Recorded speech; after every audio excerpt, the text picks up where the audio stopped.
Es la radio que enciende tus emociones.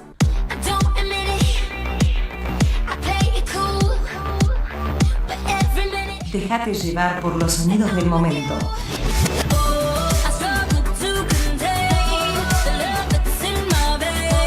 On Radio. Enciende tu radio.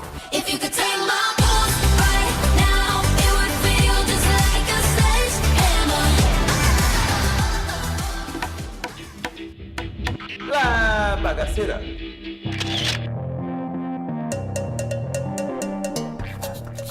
Buenas noches, Buenos Aires. Buenas noches, Brasil. Este es La Bagacera, un programa que conectamos Brasilia a Buenos Aires. Yo soy Grace Maia. Estoy conectada con mis amigas en Brasil, Alex Oliveira y Isaac Nunes. Y estamos acá con un invitado brasileño, Elder Barbosa, que trabaja con cine. Muchas gracias por venir, Elder. Hola, muchas gracias. Bueno, empezamos con música brasileña y...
La Bagaceira. Volvemos. As músicas eram Bang Bang, tema de abertura, e Fat Family, Gulosa.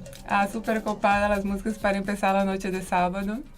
E hoje vamos falar um pouquinho de cine.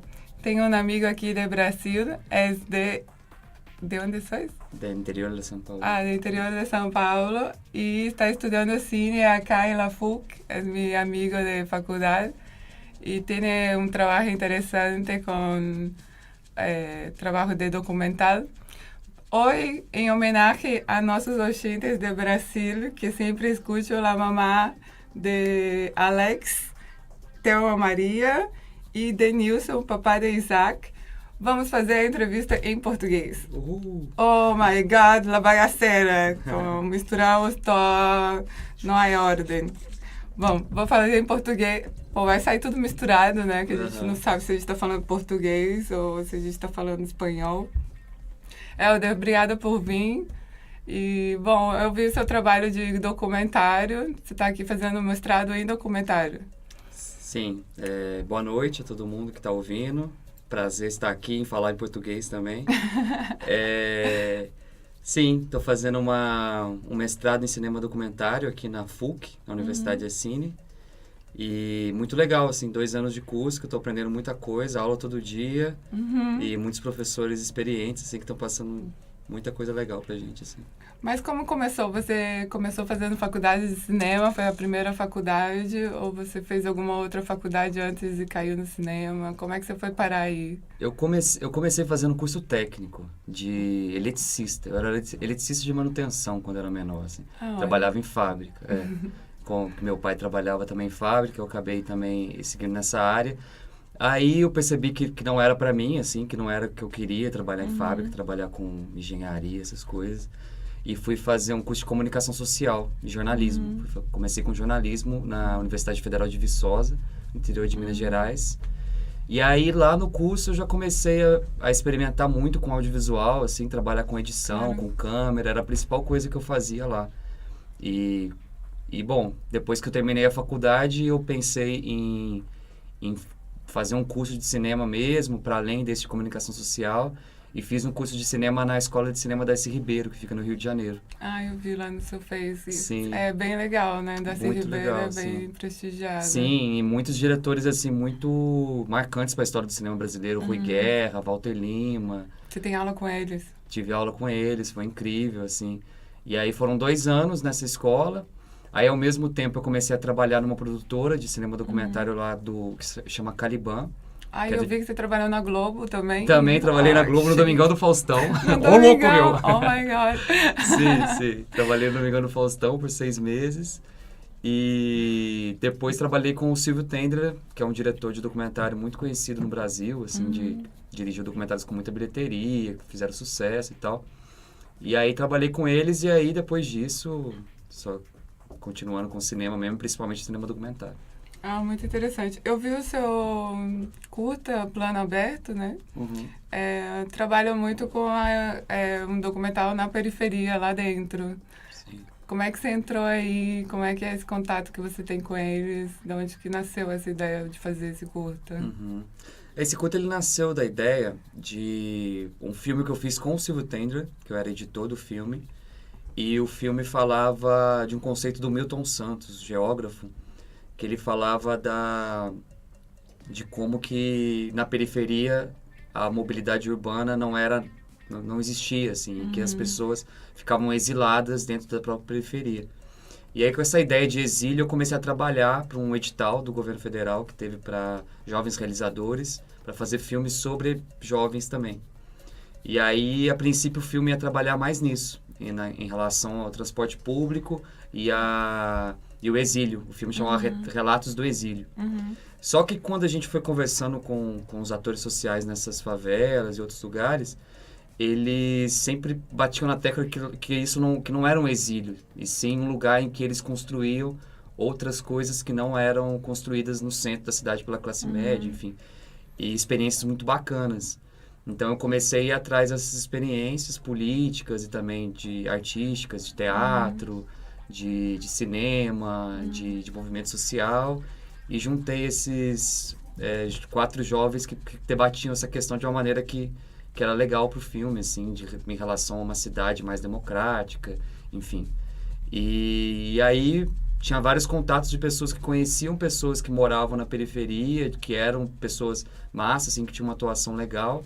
E aí comecei com esses contatos e depois fui encontrando com eles pessoalmente. Fui lá no Complexo do Alemão várias vezes para estabelecer contato e tal. Então foi um processo muito bacana, assim, de aprendizagem pra caramba. Claro, imagino. Esse tema da periferia, hoje é uma questão, assim, os documentários na América Latina, não se agotou ainda essa ideia de trabalhar ainda a periferia, porque tem muita coisa ainda para denunciar, né? Eu acho que tem esse trabalho de denúncia também, e também de mostrar as coisas lindas, né? Você viu esse teatro que você mostra, tá muito legal, assim, feito ali. A gente estava falando aqui vocês veio para a FUC para fazer mestrado em Cinema documental também. Você acha importante esse conhecimento acadêmico? Como é que você está vendo assim, essa experiência na academia? Um mestrado em cinema, né? Uma coisa assim, uma ideia acadêmica interessante. Sim.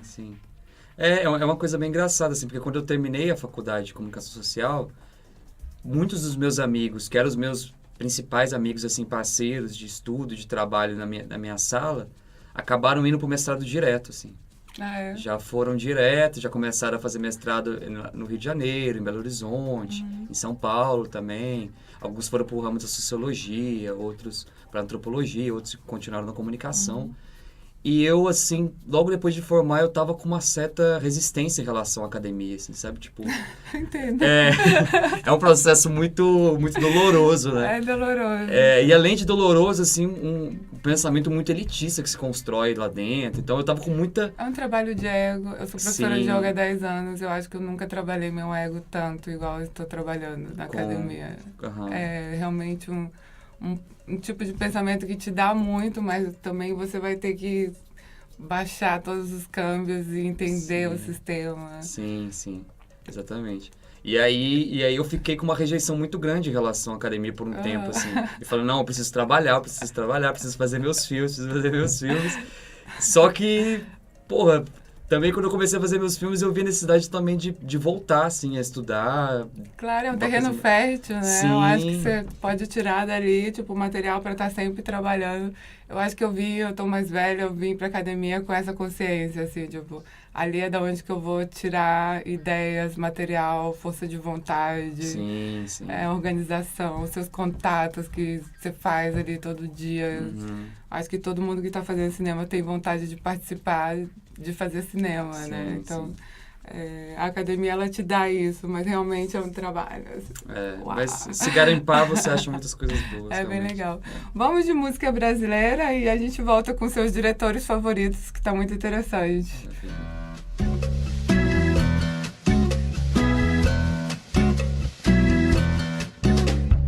A alegria do pecado às vezes toma conta de mim. E é tão bom não ser divina. Me cobrir de humanidade me fascina e me aproxima do céu. E eu gosto de estar na terra cada vez mais. Minha boca se abre e espera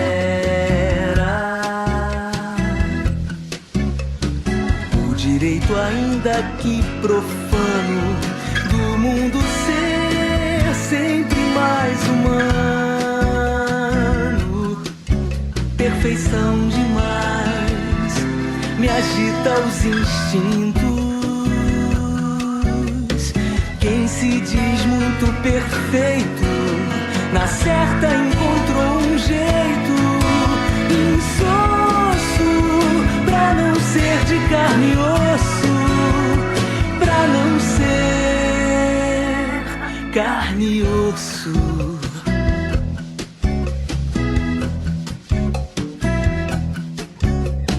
A alegria do pecado às vezes toma conta de mim. é tão bom não ser divina. Me cobrir de humanidade me fascina e me aproxima do céu. E eu gosto de estar na terra cada vez mais. Minha boca se abre e espera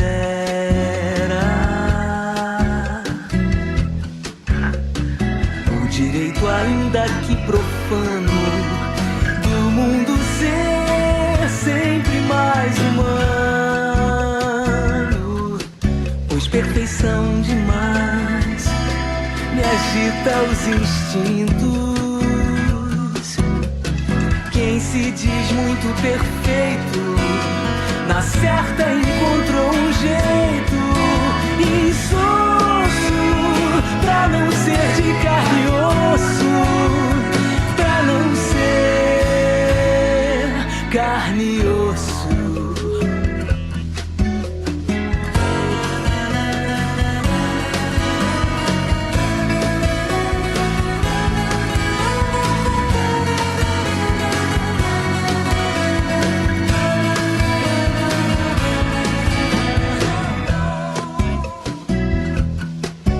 Perfeição demais me agita os instintos.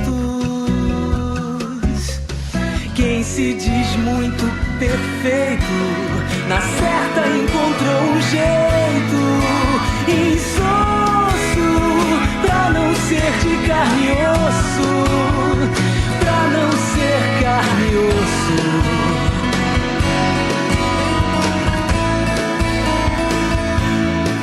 Carne e osso.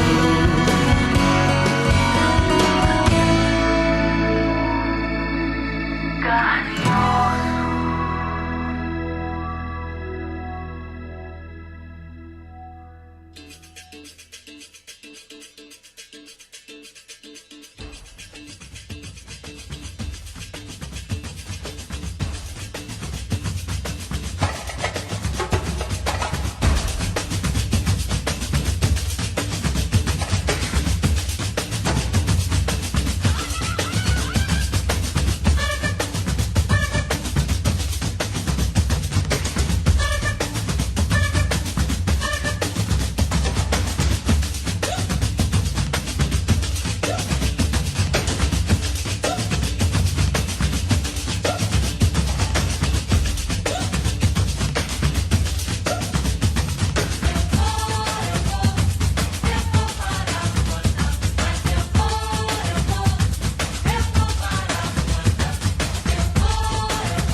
bagaceira.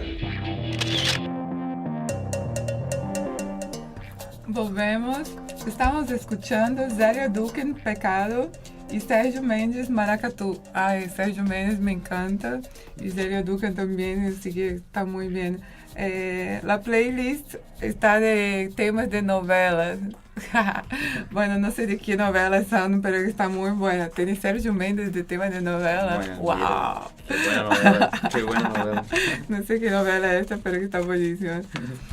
Bueno, estamos acá hablando de los directores favoritos, como estamos hablando del chino Jia Zhang Ke, que está considerado como uno de los directores más importantes del mundo, y me acabo de me dar cuenta de este director.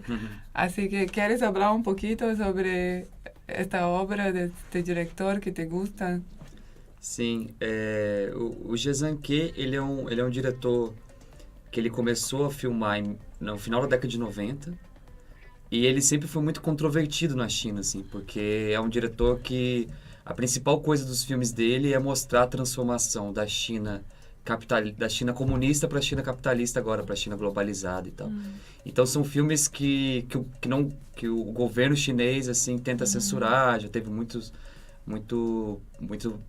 ocorrência disso, de tentativa de censura. Os filmes dele não passam na China, só passam em festival internacional e tal. E eu acho que a coisa mais interessante dele é realmente retratar o mundo que está morrendo, assim. E ver essa transformação através da lente da câmera. Tem um filme dele que é muito legal, que se passa nas Três Gargantas, que é a principal usina hidrelétrica do mundo e tal. E aí, para a construção dessas Três Gargantas, tiveram que destruir uma cidade inteira. E ele, um pouco antes de destruir essa cidade, ele vai lá e filma um filme de ficção nessa cidade, já com a cidade em processo de destruição. Então, é um processo muito interessante, assim, que cada dia ele tinha que reinventar o roteiro para adaptar ele a lugares que ainda não tinham sido destruídos, sabe? Claro, mas ele sempre trabalha com ficção. Dentro deste cenário, ele trabalha com documental também. Não, trabalha também com documental. Há películas que ele hizo em documental e depois se transforma em ficção. Começou a falar em espanhol. Sim. La bagaceira, yeah. Sim, não, porque tem alguns filmes que ele primeiro fez documentário e depois do documentário, no mesmo lugar, ele faz um filme de ficção.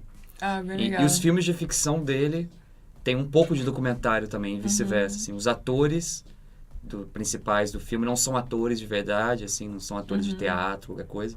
São pessoas, amigos dele, que interpretam papéis. Então, até essa ficção é um pouco documental, assim, do processo que está acontecendo no mundo real. Eu gosto muito dessa mistura entre documentário e ficção. Ah, eu também acho bem legal essa ideia. A gente estava falando aqui também de outro diretor que você gosta, o Ardilei Queiroz, que é tipo de Brasília, né? Ele nasceu em Brasília, mas ele foi bem novo para a Ceilândia.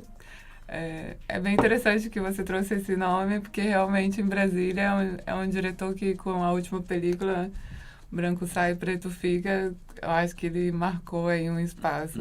Realmente, para mim, eu fui para o Cine Brasília e eu amei, assim, eu saí e falei, caracas, que película. Como é que você conheceu o trabalho dele? Eu assisti primeiro o primeiro longa-metragem dele, que chama A Cidade é Uma Só, que é muito boa, não sei se você viu essa. Também é feito em Brasília, né? Também é feito em Brasília, que fala da construção da Ceilândia. Sim. E aí pega a vinheta lá, que era como todo mundo feliz, indo pra Ceilândia e tal, mas escondendo algumas formas de opressão a essas pessoas. Tipo assim, Brasília ficam os ricos e classe média, e os pobres que trabalham pra gente, a gente constrói umas vilas pra eles ao redor de Brasília, né? E aí esse filme me marcou muito, assim, essa Cidade é Uma Só, também por essa mistura entre documentário e ficção, e também por eu achar que ele traz uma visão muito diferente no cinema, assim. Eu acho que ele realmente tem uma visão muito original de como construir cinema que eu não vejo em outras pessoas no cinema brasileiro, e até mundial, talvez, assim. Que eu acho que é uma voz da periferia mesmo, assim, porque ele sempre morou na Ceilândia, fala que na Universidade de Cinema lá de Brasília, ele era um ET, porque ele era o único que não era... Totalmente. Que era da periferia, que era mais velho, enfim, que era uma pessoa totalmente diferente do resto que fazia cinema. E aí, pô, Branco Sai Preto Fica, assim, também me marcou muito. Eu assisti Branco Sai Preto Fica na primeira sessão em cartaz no Brasil, que foi no IMS, que é no Instituto Moreira Salles, no Rio de Janeiro. Só tinha 2 pessoas na sala, eu e o Walter Salles. Ah, não. Foi muita coincidência, que era a primeira sessão mesmo, era 2 horas da tarde, e eu precisava ver o filme, porque eu estava escrevendo pro edital do Plano Aberto, e muito no edital eu usava como referência pro Plano Aberto o Branco Sai Preto Fica. Nossa. Falei, não, eu tenho que assistir. E tava só eu e o Walter Salles dentro da sala, 2 horas da tarde, de uma sexta-feira, assim. Ah, é muito bom. Eu fui assistir no Cine Brasília, no Festival de Cinema de Brasília, e eu não sabia que era um documental. Eu entrei meio sem saber qual era o filme. E realmente essa parte de que ele mistura documental com ficção. E a gente que é de Brasília, a gente sabe assim, essa divisão que existe em Brasília, que ele traz de novo esse tema, né? Sim. Sim, no filme eles têm que ter passaporte para entrar em Brasília. Claro, essa divisão, ela realmente existe, porque Brasília foi construída tipo, de uma forma para rolar essa divisão, tipo feudo, né?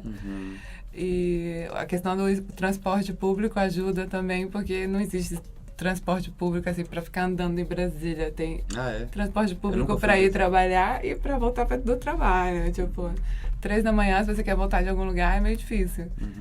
Então, ele traz essa realidade de Brasília, que já é quase muito real a película, né? Tipo, e todo o cenário da Ceilândia, que é totalmente apocalíptico, assim. Claro que Ceilândia é uma cidade muito grande, tem uma parte de Ceilândia que está bem organizada e tal, mas é tida como uma periferia mais,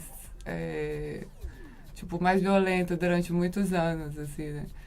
Então, eu achei genial a obra dele nesse sentido, assim, de ter tudo muito realista e ser uma ficção científica, né? Muito lindo. A gente volta já já. Vamos ouvir mais uma música brasileira?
Olha, eu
Jura, jura, jura pelo Senhor, jura pela imagem da Santa Cruz, do Redentor, pra ter valor a tua jura, jura, jura de coração, para que um dia eu possa dar-te o meu amor, sem mais pensar na ilusão. Daí então, dar-te eu irei um beijo puro na catedral do amor, dos sonhos meus, bem junto aos teus, para fugir das aflições da dor.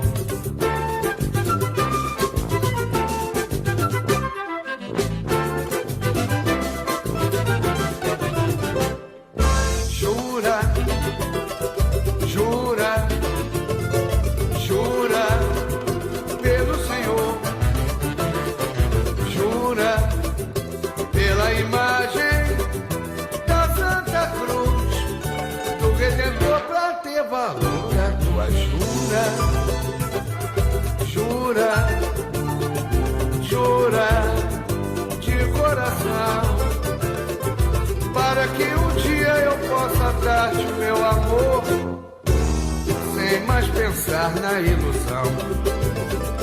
Daí então, dar-te eu irei um beijo puro na catedral do amor, dos sonhos meus, bem junto aos teus, para fugir das aflições da dor. Daí então, dar-te eu irei um beijo puro na catedral do amor, dos sonhos meus, bem junto aos teus, para fugir das aflições da dor.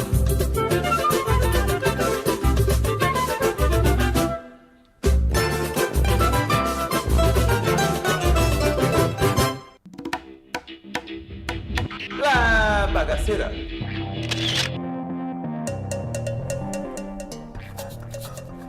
Bueno, estávamos escutando Zizi Posse, Eu Ando, e Zeca Pagodinho, Jura. Ah, Zeca Pagodinho é tipo o meu filósofo brasileiro.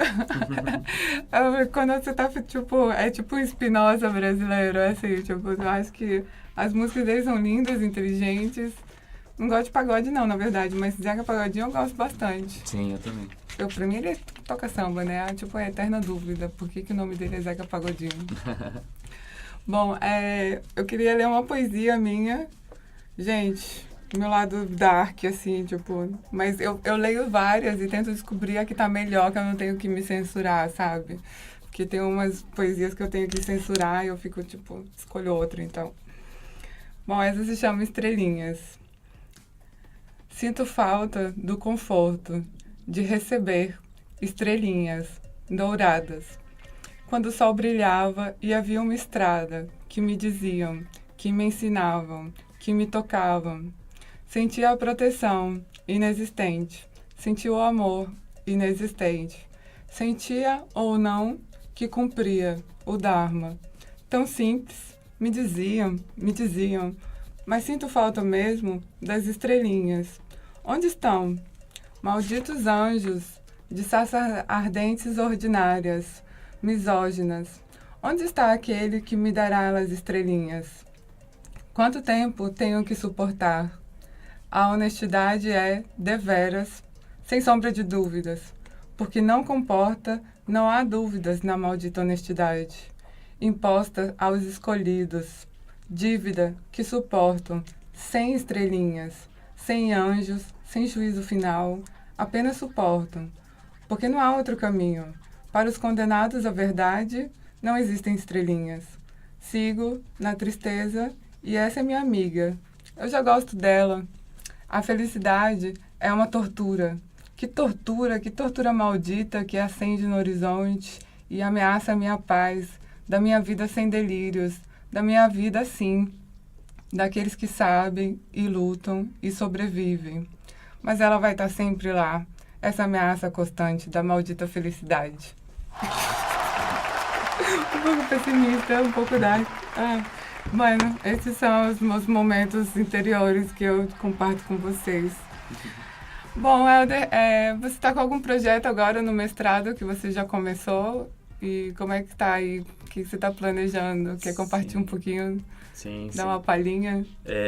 Estou escrevendo o roteiro do meu primeiro longa-metragem de ficção, de documentário, que se passa aqui em Buenos Aires e se chama Los 8 Dias em Lindo América, que é sobre uma ocupação que teve no Parque Indo-Americano, que fica no sul da cidade, há 7 anos atrás. E essa ocupação foi majoritariamente assim feita por bolivianos e paraguaios, imigrantes bolivianos e paraguaios. E essa ocupação, há 7 anos atrás, teve uma repressão muito forte da polícia e também dos vizinhos argentinos. E aí tinha um certo quê de xenofobia aí, que eles gritavam para eles voltarem para o país deles, país de merda e tal. Então o filme trabalha nesse passado, mas tomando como base o presente de como o parque está hoje. Porque hoje o parque está remodelado, ele é super moderno, tem praias artificiais no verão, assim, tipo... Mas essas coisas bregas, né? Mas ainda o parque é majoritariamente frequentado por bolivianos. Então tem uma relação muito, muito legal ali de como que esses bolivianos vão lá e reproduzem seus costumes, fazem suas comidas, fazem seus tecidos e tal, como se fosse uma mini Bolívia dentro de Buenos Aires. E ao mesmo tempo os vizinhos argentinos de classe média alta vão lá para praticar exercícios físicos e tal. Então seria pegar um pouco de quanto daquele passado, desse enfrentamento, essa batalha campal entre argentinos e bolivianos e paraguaios ainda existem no Parque Indo-Americano nos dias de hoje, assim. É bastante interessante o tema. Essa é a sua tese de mestrado? Esse é meu roteiro que eu estou escrevendo. A minha tese de mestrado é outra, que trabalha sobre o Branco Sai, Preto Fica. Ah, sério? Sim. Que massa. Que é sobre a transformação na forma de representação das periferias através dessas técnicas de documentário ficção, né? De doc-fic. Claro. Eu achei genial. Quando eu vi, assim, aquela casa que tem aquele elevador, né? Tipo, aí numa quadra. É bem típico aquele espaço de Brasília. E quando eu vi aquilo, eu falei, que legal. Ele pegou, tipo... É uma coisa apocalíptica de verdade. Sim. Porque é um absurdo que com tanta tecnologia que a gente tenha, com tanto desenvolvimento, né, da cultura, a gente tenha espaços assim. E Brasília tem esse espaço livre muito grande, então ela fica, tipo, muito apocalíptica. É normal em Brasília aquele lugar, assim. Sim. Tipo, a gente vai ali todo dia, mas ele conseguiu enquadrar de uma forma que traz isso. É bem legal mesmo. Sim. Você tem que visitar Brasília. Eu tenho que visitar Brasília, claro. Tem que bem ir lá legal. a primeira vez. Nossa, tá, tipo, super convidado, assim, porque realmente é bem interessante que você traga essa informação para Buenos Aires. Os professores, o que eles estão achando? Sim, os professores gostam muito. Inclusive, o diretor da maestria, que é o Emílio Berrini, que é um pesquisador muito conhecido de cinema aqui em Buenos Aires, ele está estudando exatamente isso agora, dentro dos seus estudos acadêmicos. Ele está estudando essa indeterminação entre ficção e o documentário. E também tinha assistido o filme já, tinha adorado, e quando eu falei para ele que eu queria trabalhar com isso, e queria também trabalhar com esse conceito de indeterminação entre documentário e ficção, ele ficou muito entusiasmado, assim, falou, não, que legal que a gente vai conseguir trabalhar com isso aqui em Buenos Aires, vai ser interessante e tal. Eu acho que é importante discutir isso na academia, assim, de uma maneira, tentar descolonizar certos pensamentos acadêmicos, assim, em relação à periferia e o cinema feito lá, assim. É muito interessante. Nossa, eu acho bem legal esse trabalho. Estamos aí, assim, eu acho que isso... não sei como é que tá essa agenda aí, mas tenho como te ajudar aí em Brasília com esse contato de poder ficar lá em casa. Que ela é a bagaceira, né? A sede da bagaceira. Porque é muito legal. Eu acho que Brasília é uma capital que a gente... Toda vez que eu falo que eu sou de Brasília, tipo, ninguém conhece, né? Tipo, todo mundo conhece Rio de Janeiro, Bombinha, Salvador. E quando eu falo, mas é uma cidade que eu não sei, eu não posso te chamar pra ir lá, porque, tipo, a pessoa vai ficar presa. Ficar decepcionada, às vezes. Não é uma cidade que você pode descer e sair andando não tem lugar para andar, assim, é tudo segmentado. E é muito difícil de explicar isso. E eu acho que esse filme, ele trabalha muito essa ideia, que é a ideia de Brasília, assim, tipo, é um espaço muito segmentado. E o Niemeyer, ele pensou em fazer isso porque ele vem de uma escola que pensa uma cidade com uma função, e como Brasília é uma capital, a função seria a função administrativa. Ou seja, tem os servidores públicos que têm grana para comprar um apartamento em Brasília, e a periferia que só vem para Brasília se for para trabalhar e ir embora. Então eu tenho tipo um pico de ônibus ali 6 da tarde, e depois eu quero ir embora se eu quero ficar na cidade. Esse movimento é quase inexistente. Para trabalhar como faxineiro. Não, somente para isso. E a gente tem uma linha de metrô que vai para esse lado da periferia para todos os lados, mas esse lado são as periferias maiores, que tem Ceilândia, e agora tem uma periferia enorme que tá tipo, é a periferia da Ceilândia, Olha que é o só. pôr do sol. Olha E é uma cidade que ninguém toca no assunto, assim, mas ela já é tipo a maior favela da América Latina. Porque é uma continuação da Ceilândia, que foi... O pessoal vai tendo filhos, os filhos vão estudando, vão tendo trabalhos, então eles constroem super casas. E a periferia, ela começa a ficar um pouco, tipo, classe média. E aí tem, tipo, a periferia da periferia agora. E realmente Ceilândia é uma característica do tipo de periferia que tem em Brasília, seria a mais representativa, vamos dizer. Tem várias outras que são diferentes, assim. Tem cada Gama uma também, né? cada uma tem uma pegada, assim. A galera toda que eu conheço, meus amigos todos, são do Paranoá. É uma periferia que ela está muito bem localizada, ela fica muito perto do centro, ela fica perto de alguns bairros mais... Ela fica protegida de alguma forma, violenta, do mesmo jeito, com os mesmos problemas. Mas a galera do Paranoá, tipo, eu acho que teve mais acesso a algumas coisas, assim, questão geográfica, que faz muita diferença, mais acesso ao plano piloto. Então, tem uma periferia que tem uma galera de arte fortíssima, assim, eu acho que é uma das periferias que tem arte bem forte. Legal. E Ceilândia também tem a galera do hip hop. Sim. É bem legal. Ou seja, tem muito material aí para ainda ser, tipo, estudado, e é bem legal que você esteja trazendo isso. Legal, legal.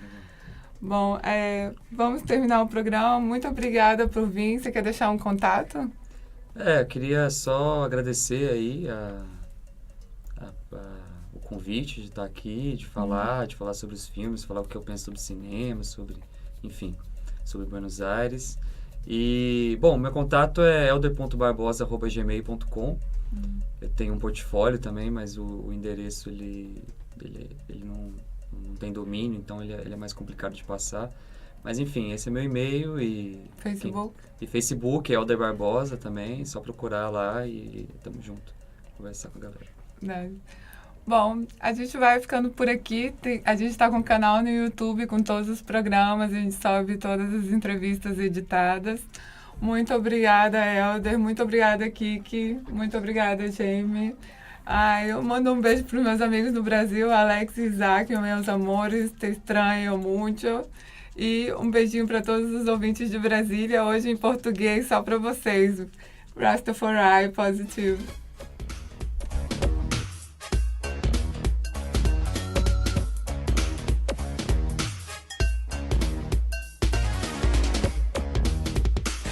Vamos deixar esses caras de quatro, mostrar que esses ratos não passam de patos, espalhar que eles andam caídos, rotos e gastos como velhas galochas.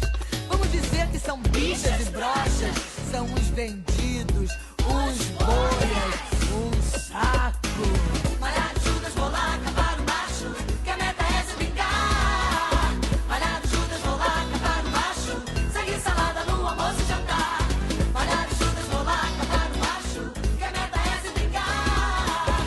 Malhado Judas, vou lá acabar o macho, segue salada no almoço e jantar. Maldiçolas, caretas, xaropes, tá pronto o barraco. Vamos armar picadinho de macho. Eu acho que não dá pra escapar, porque nós vamos pegar pra capar. Malhado Judas, vou lá acabar o macho, que a meta é se vingar. Malhado Judas, vou lá acabar o macho, segue salada no almoço e jantar. Malhado Judas, vou lá acabar o macho,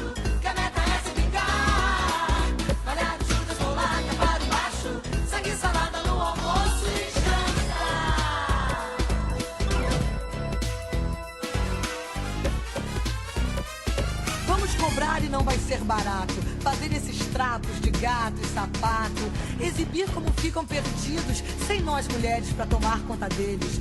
Vamos dizer que são rudes, reles, subdalas, trouxas ou malas.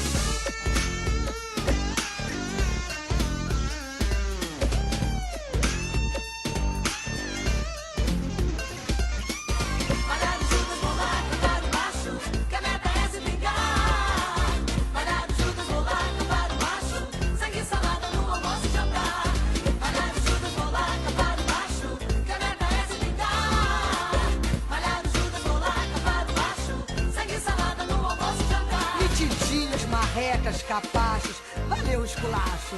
Tá temperado, mexido de macho. Eu acho que não dá pra escapar, porque nós vamos pegar pra capar. Malhado Judas, vou lá, tapar o macho, que a meta é se vingar. Malhado Judas, vou lá, tapar o macho, sangue e salada no almoço e jantar. Malhado Judas, vou lá, tapar o macho, que a meta é se vingar.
On Radio.